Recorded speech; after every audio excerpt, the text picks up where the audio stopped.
All right, y'all, because get in here so we can talk about this latest episode of Love and Marriage Huntsville. Before we even get started, make sure y'all like the video, subscribe to the channel, turn your post notifications on, and get down in these comments because y'all already know we're going to have to talk about it. Let's go ahead and get into it. Now, we didn't recap last week, but in last week's episode, Mel told the girls that they were going to do a girls trip when they was around the Kimmy's brunch to St. Thomas. So this episode starts with Mel arriving in St. Thomas, and she guest list that she invited, the usuals, Kimmy, Tisha. She did invite Trish, Stormy. She invited Sunny. Now, she didn't tell the other ladies that she invited Sunny, but she did invite Sunny. And she also invited two of her girlfriends that we saw earlier in the season, Shanita and Lauren.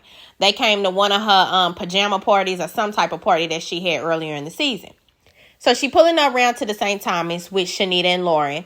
They get into the house, and y'all know where all the hell always starts on these damn girls trips. Picking out these damn rooms. She did not pick the rooms out prior to them coming. So when she gets there, she says, I'm just going to walk around the house and see which room fits for what and where I'm going to put people. Now, Mel, here is where you can get off by being a little nice, nasty, messy, okay? Because there are, I want to say like 4 individual rooms. 4 rooms that have their own bed and their own accommodations, right? There is a room with 3 beds, and then there is a room with 2 beds.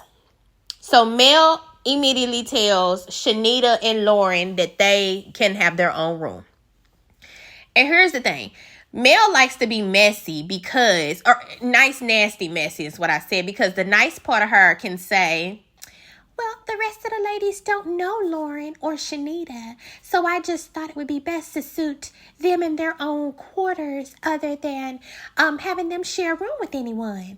But you could have had them share a room together. They could have really took that 2-people room, and then Kimmy and Tisha could have had a room to themselves. Because the thing about it is, yes, Mel, it is her trip and she can put people wherever she wants to put people. But if we're going on longevity on the show, status when it comes to the show, then Kimmy and Tisha should have had their own room. Period, point blank.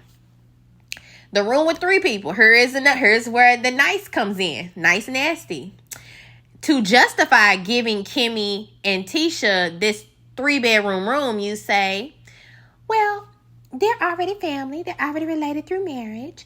And so they're already close and they have a bond. And then Tisha said that she would like to invite a +1. And that's the 3rd bed. So I just figured they would go perfect in the 3-person room. And it's just like, you look like you're being accommodating, but really everybody can tell that you're throwing shade. Because you know, you were told, and we're going to find that out later on in the episode, that Destiny was going to be the +1 that Tisha was inviting. So it just immediately looks like it's shady. You don't like Destiny. You're not checking for her, as you like to say, no more. So you don't give a damn where the hell she stay. And then fuck Tisha for wanting to bring her. Kimmy, you just kind of in the way because you by association of Tisha. So you got through on the 3-person room too. I don't agree with it. But y'all know that's where it all starts. Now, the rest of the ladies, they get to the airport. They greeting each other and shit. And then they all shocked because that's where Sunny first pops up and they realize that Sunny's going.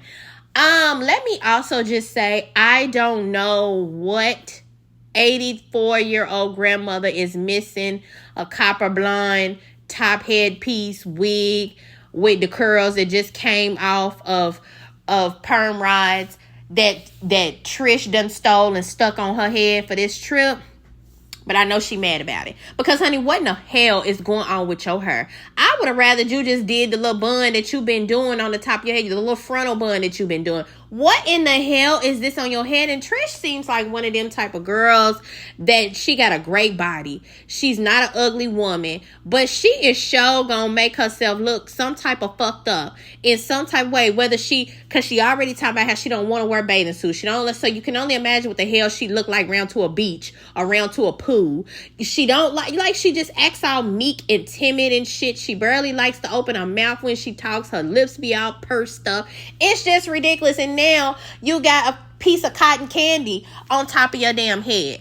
with ramen noodle curls glued on it. It's just ridiculous. I don't know who the hell did your hair, but fire them immediately. Your hair really ain't been looking like too much of nothing this season anyway, but it has been looking a whole hell of a lot better than this trip. And you're gonna be hot. You're in St. Thomas. It's gonna be sunny, and you got this bee's nest on top of your damn head. It really don't make no sense. But anyway, I got sidetracked. Sunny gets there. She all stank-a-dank, speaking to the lady. Well, I'm really trying to see where Mel, and Mel ain't here, honey. Mel done left your ass to travel with us because that's the hell Mel did. She went with her other two friends there, and even though she didn't tell none of us that your ass was coming, she's leaving you to travel with us. So get your ass on this plane and shut on up before we get mad. So they get there, they get into the car, headed to the house, and they're talking basically about husbands and, you know, hopefully this is going to be a good girls trip. Stormy ends up saying that she's looking for a surrogate right now. She just had a meeting to try to get one. And then Sunny chimes in and says that she's going through IVF right now. She did go through a failed round. And, you know, that's the thing about situations like this. Even though these ladies don't really rock with her because of how this whole situation with her and Moses did Destiny, and a lot of them are still real cool with Destiny, they're women. So when they hear something like she went through failed rounds of IVF trying to have a baby and she's having trouble conceiving, it's only natural for you to feel bad and you don't want to offer your condolences and for you to feel that pain, especially if you've been going through that as well. Because Stormy turned around immediately and was like, I'm so sorry. I'm sorry you went through that. Well, her little country is, I'm so sorry. You know, but that's just instincts of a woman to just, you know, to say, I'm sorry in a situation like that, even though you might not want to. I might have missed y'all Nell. Did I say Nell was also coming on the trip? I don't know how I missed this little short ass Oompa Loompa because she pisses me off. They get to the house, right? Again, Mel and Shanita and Lauren, they already there having them old glass of champagne, having them some bubbly when all the other ladies get in. And Mel tells them that they can go find their rooms. All their rooms have a card on them. Shit pops off from her. This episode, we couldn't even get past the damn room situation damn near. Before, we couldn't get to nothing. They couldn't barely even eat.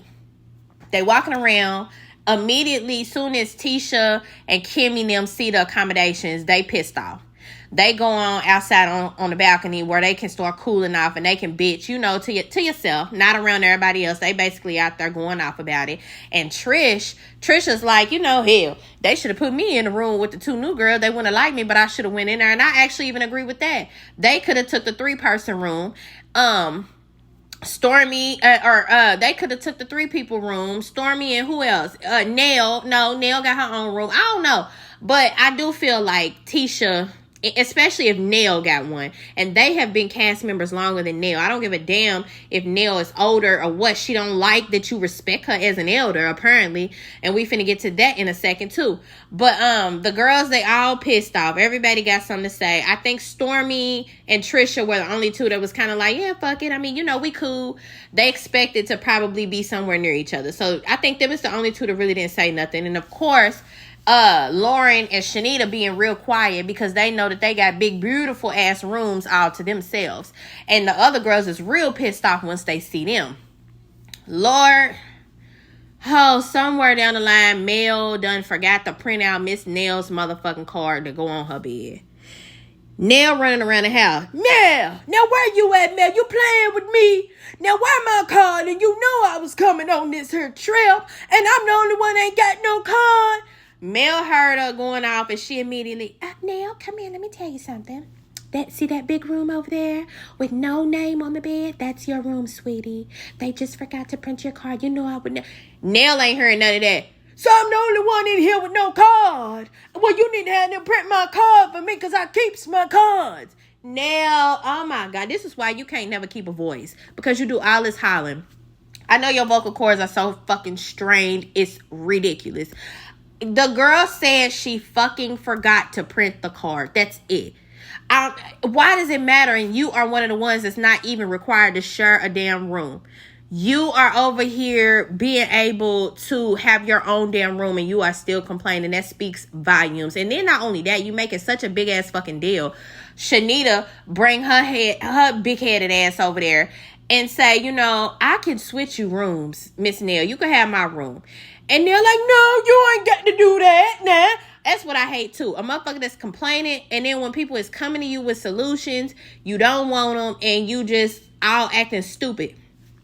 To either take the room or accept Mel's explanation, which is that she forgot to print your card, or they forgot to print your, whoever forgot to print your damn card, but you have your own fucking room. It didn't make it no better when Mel, who was trying to be, I guess she was trying to be polite, but she was like, I said to them, Miss Nell's the oldest one here, and so she's gonna need her own quarters.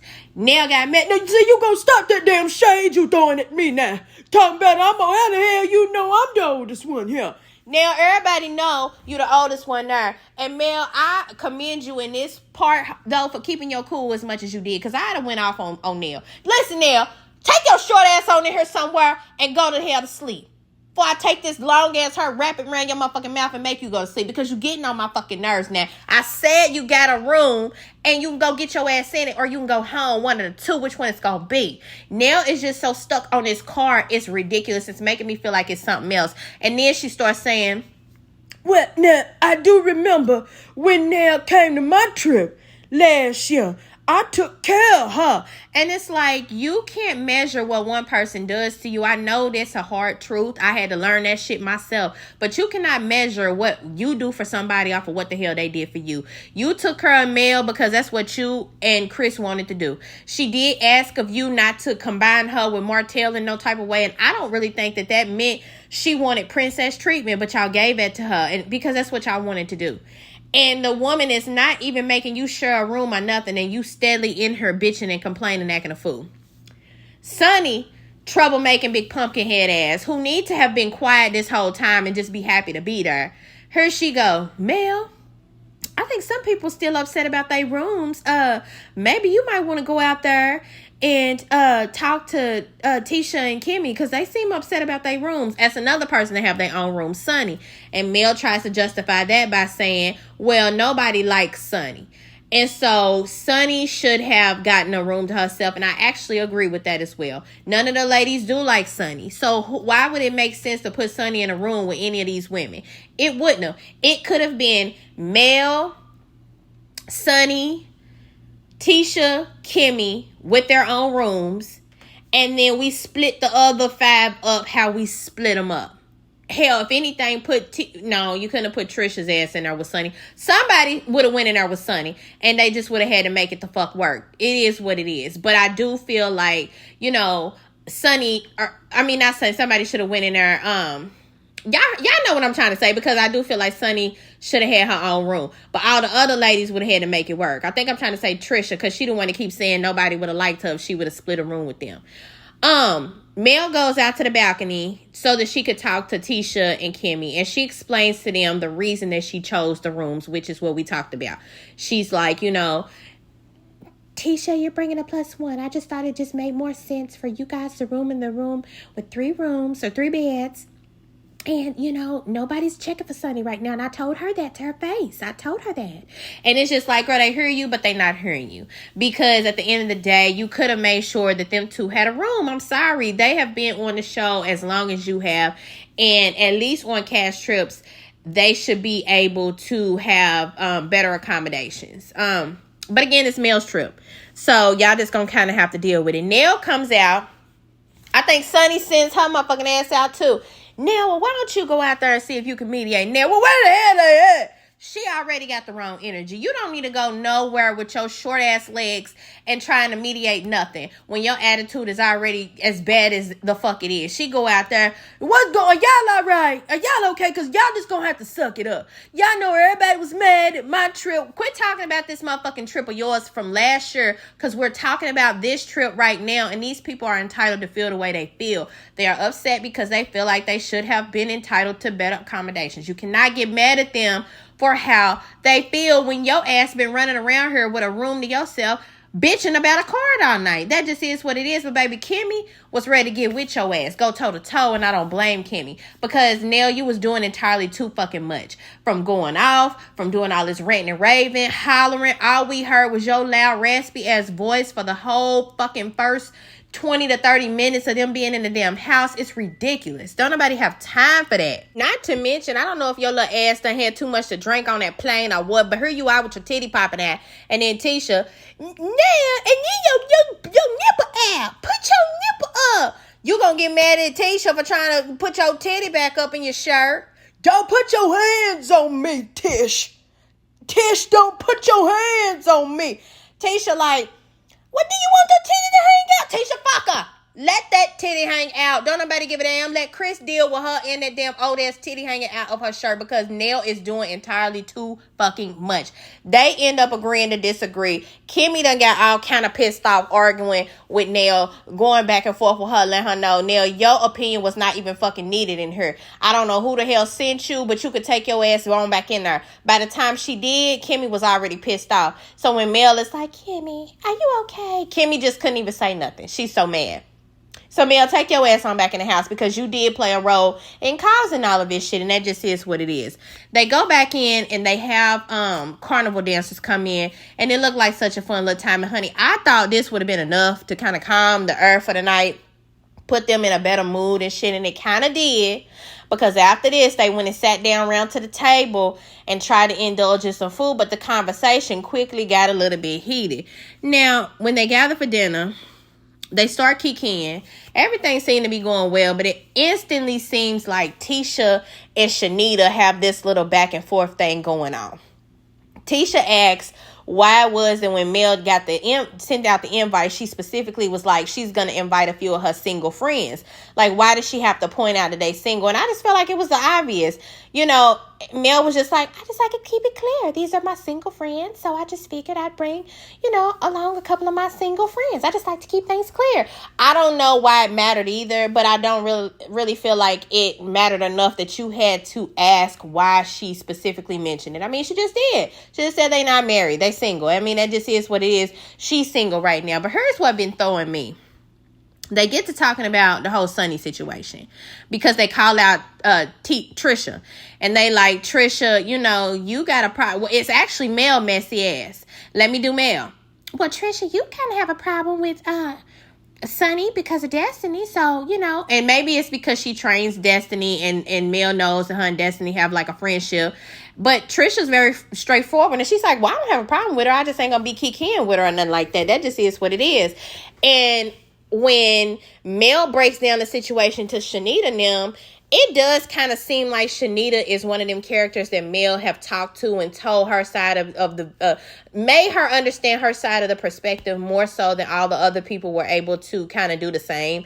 And so it's kind of given, they're more so on Mel's side than anybody else. They not really giving anybody else at the table a chance to talk, and that's why they end up calling. I can't remember who did it. I think it was Tisha who said that Shanita was acting like Mel's bodyguard, and she kind of was. As she had an argument, everything, she had something to say when it came to Mel and all of that. Like, it just seemed, it was really given that she wanted to kind of pick an argument. I did like the point that she made about Tisha though, because I feel like it's always swept under the rug that Tisha expects everybody to be such a good friend to her, and she's not really a good friend either, because you knew this was Mel's trip, and Mel and Destiny are not getting along right now. And there were several times at the table that the girl Shanita was like, you need to watch this when talking about Tisha, making it seem like, Tisha kind of moved funny. She even used Mel words. She kind of said she might be an op. Mel quick to call somebody an op. And honestly, nothing that she did say at that moment was incorrect, because she was saying, you somebody that kind of will just do what you want to do and deal with whatever comes from another person on the back end. And that is what she did, because why else would you invite Destiny on Melody's trip and that they're not getting along, and you had made such a big deal about somebody inviting your cousin, may she rest in peace, on a trip that you didn't want her on. A huge deal to where somebody had to make her leave, so how that kind of stuff feels. But you did it anyway. So, Tisha, you got to miss me with all this whole people wanting to, you want people to feel sorry for you and shit like that, because it's not the case. You be doing your fair share too. What's getting to me, though, is how hard Mel is going to take up for Sonny and what she did in this situation. And I guess it's because of how she feels for Destiny, which is going to come out, it looks like, next week. I think it was a clip that said it looked like they were both arguing about Destiny hanging with Martell and the mistress. I don't know if it's Coleslaw or if it's somebody else. And y'all know Mel don't really play about stuff like that. But that also has me baffled because you are doing so much taking up for Sonny, and she is in the role that you would have potentially been in. Arian, whatever the girl name was, she was messing with Martell, and what the hell if the tables were turned and Martell went and married that girl after he left you? You would be mad and you still wouldn't be friends with this girl to this day. And you wouldn't just hold it on Martell. You would hold it on that girl too. So that's why I'm just confused as to why you also are trying to hold all these other women in this group to a standard that you yourself are not holding yourself to either. But y'all let me know that y'all watched the episode and what y'all think. And how crazy do y'all think this damn girl trip is going to get? And who in the hell is getting on y'all nerves already in the damn house? I guarantee y'all going to vote Nell short ass. Make sure y'all like the video, subscribe to the channel, turn your post notifications on so y'all don't miss when I come back with the next one.